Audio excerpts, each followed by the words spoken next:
그럼 지금부터 국정농단 최순실 정유라 악의적 무더기 고소 남발 규탄 및 중단 촉구 기자회견을 시작하겠습니다.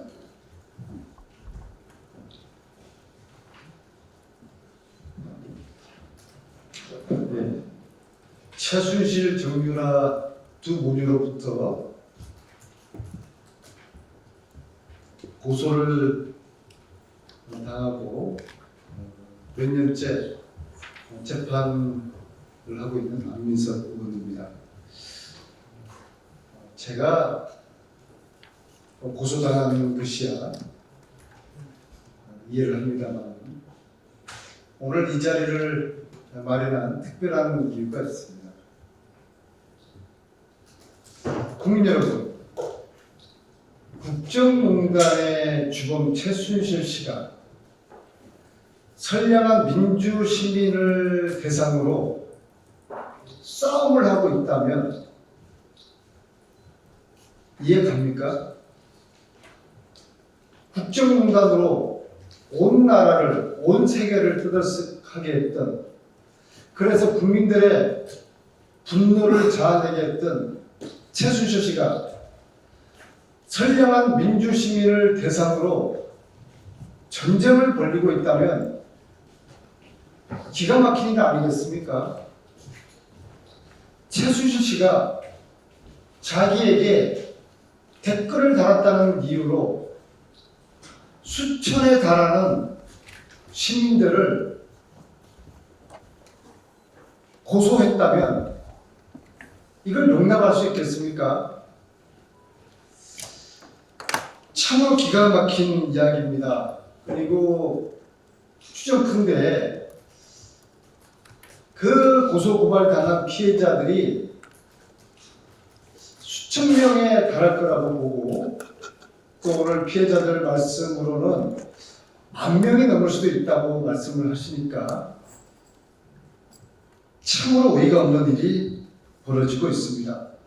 국민들은 불의에 저항할 권리, 불의에 저항할 저항권을 가지고 있습니다.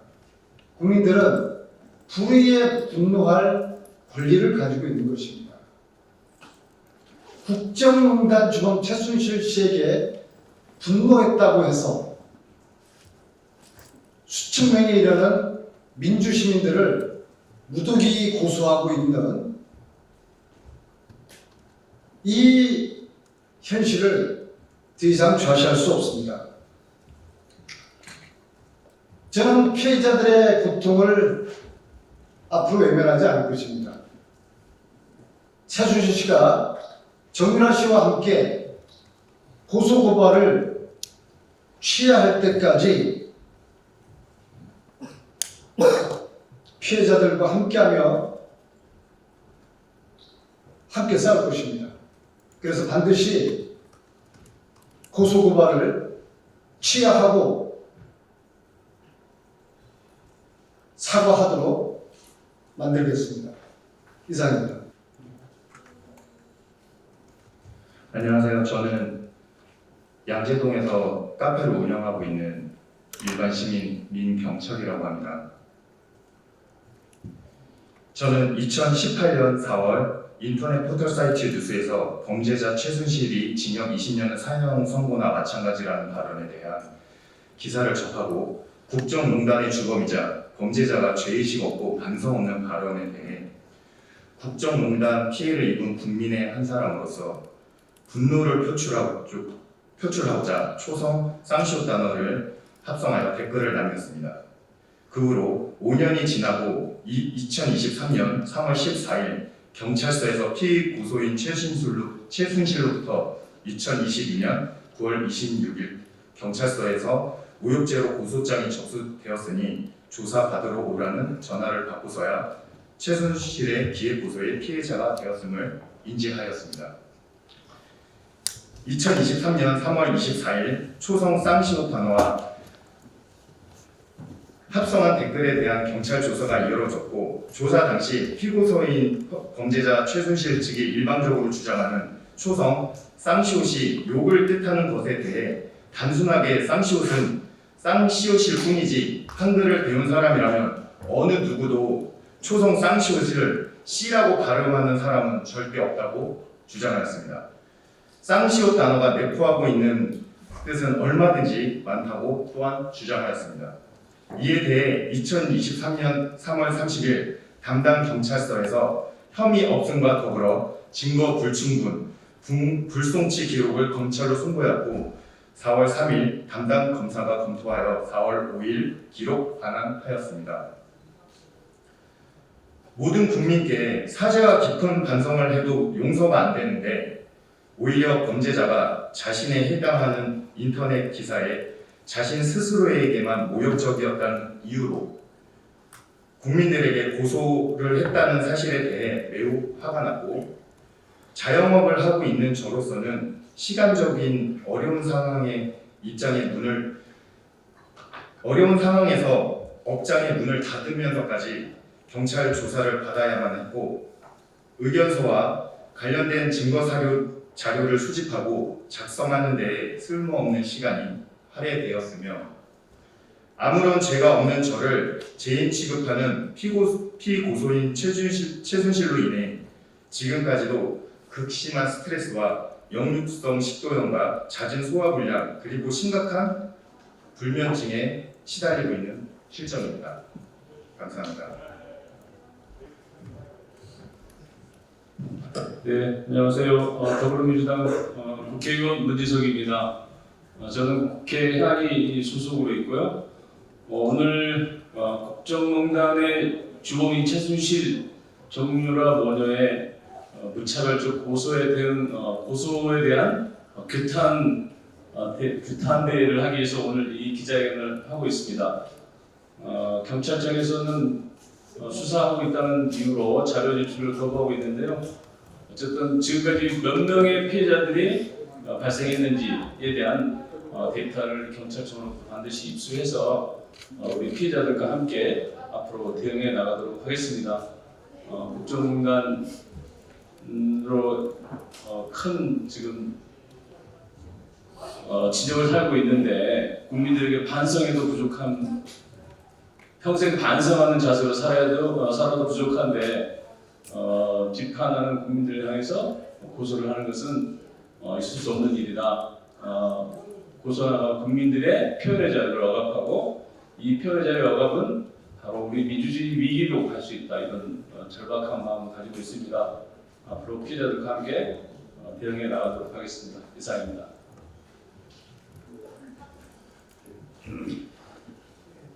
다음은 이제 국민들에 대한 악의적이고 무더기 고소 난발을 하고 있는 최순실 정유라 이 사태에 대해서 간략히 설명과 그리고 대응할 수 있는 그 프로세스에 대해서 부법인 강남 정병덕 변호사께서 말씀을 해주시겠습니다.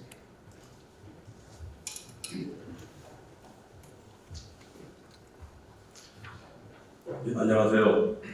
정병덕 변호사입니다. 최순실 정유라 무더기 고발 피의자 법률 대응을 맡고 있습니다. 앞에 두 분의 사례처럼 국정농단 행위로 당시 국민들의 마음에 많은 상처와 분노를 일으켰던 최순실 씨가 작년에 공소시효 만료를 앞두고 국정농단 사태 당시 비판 댓글을 남겼던 국민들을 상대로 모욕죄 등으로 무더기 고장을 접수하였습니다. 특히 로펌까지 선임하여 고소 절차 및 선임 합의 절차를 진행하면서 압박하고 있는 상황입니다. 방금 말씀드린 것처럼 합의금은 건당 최대 200만 원까지 받고 있다고 합니다. 저희가 그 정확한 고소발 건수 실체를 파악하기 위해서 안민석 의원실과 국회 행안위 소속 문진석 의원실을 통해 경찰청에 통계 자료를 요청했으나 경찰청이 속속 거부로 현재 정확한 수치는 알지 못하고 있습니다. 하지만 지금까지 보도된 언론 기사나 관련 전문가들의 의견, 피해자 단톡방에서 나온 얘기들을 종합해 볼 때 전국적으로 최소 수천 명에서 최대 만여 건에 이르거나 그 이상일 수도 있다고 예상됩니다. 국정농단 행위에 대해 주권자인 국민이 분노하고 비난하는 것은 당연한 국민의 권리일 수 있고 그것이 민주주의의 모습일 것입니다. 그런데 국민의 분노를 유발시킨 장본인들이 오히려 자신을 비판한 대표를 지적하며 형사 고소 고발을 하고 고소 취하 조건으로 합의금을 요구하는 것이 과연 정의로운지 되짚어보지 않을 수 없었으며 최순실이 이와 같은 행위가 옳다고 동의될 국민은 거의 없을 것입니다. 이는 국민을 무시하는 행위입니다.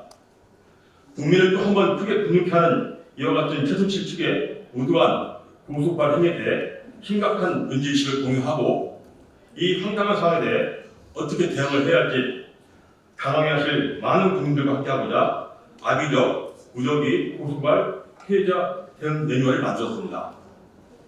고소고발이 들어온다 하여 다 처벌되는 것이 아니고 때로는 모욕죄 등의 구성 여건이 성립 안 되는 경우도 있고 설령 구성 여건이 성립된다고 하더라도 정당행위로 구성성이 경합된 경우도 있는 등 케이스가 다양하기에 경우별로 대응 방안을 마련했습니다. 또한 실제 고소를 당한 국민들에게 심리적인 안정과 필요한 대응을 해나갈 수 있도록 온라인 커뮤니케이션을 만들어서 대응 매뉴얼을 안내하고 피해 사례 상담 등을 진행할 계획입니다. 자세한 내용은 대응 매뉴얼을 참고해 주시기 바랍니다. 마지막으로 최서원 정유라 악의적 배도기 고소고발 규탄 및 중단 추구 서명운동을 전개해 나갈 계획으로 뜨이는 많은 분들의 동참을 부탁드립니다. 감사합니다.